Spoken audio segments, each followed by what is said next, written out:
Star Trek Picard's big villain are the changelings, but if you didn't watch Star Trek Deep Space Nine, you may be unfamiliar with them. Here's what you need to know to understand how we got here. When Star Trek Deep Space Nine premiered in 1993, the security officer was a grump named Odo.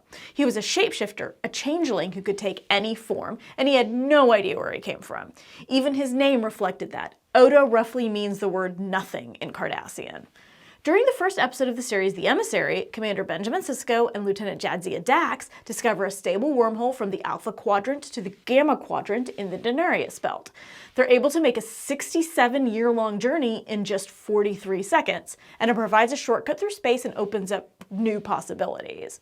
As Starfleet explores the Gamma Quadrant, they start hearing of the famed Dominion, a brutal organization that inflicts its will on the Gamma Quadrant. If the Dominion wants something you have, you give it to them or risk dire consequences.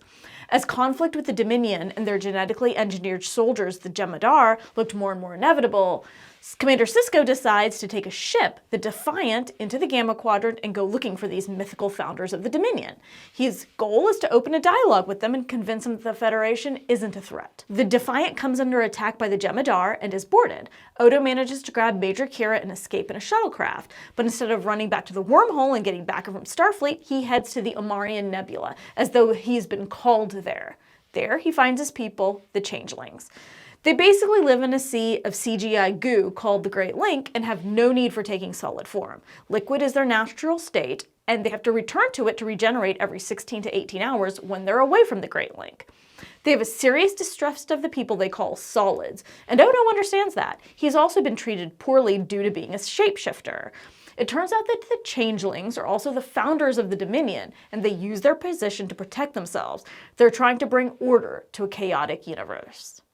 But they do have curiosity about the outside world, so they sent out 100 infant changelings and implanted within them a strong desire to return home.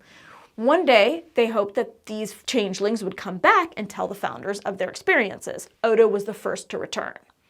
The founders discovered that Cisco and the others would rather destroy the wormhole rather than join the Dominion, and they realized that the Federation is a threat. Conflict between Starfleet and the Dominion seems inevitable. And it finally does happen. Cardassia ends up joining the Dominion and giving them a foothold in the Alpha Quadrant. For the past few months, I've been conducting secret negotiations between the Dominion and Cardassia.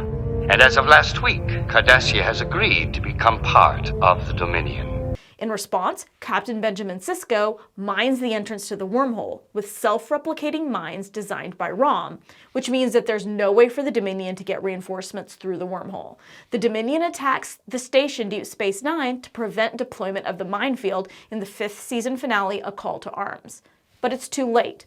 Starfleet manages to activate the minefield, but they lose the station to the Dominion. The war is brutal. The Klingons and the Federation are outgunned, outnumbered, and outmatched. The Romulans do finally join in, but the real turn of the tide is when Cardassian forces, led by Legate Damar, the leader of Cardassia, turn against the Dominion. But there are wars being fought on other fronts as well. Odo finds out in the Season 7 episode Treachery, Faith, and the Great River that the founders are dying, which is making them even more cruel and desperate.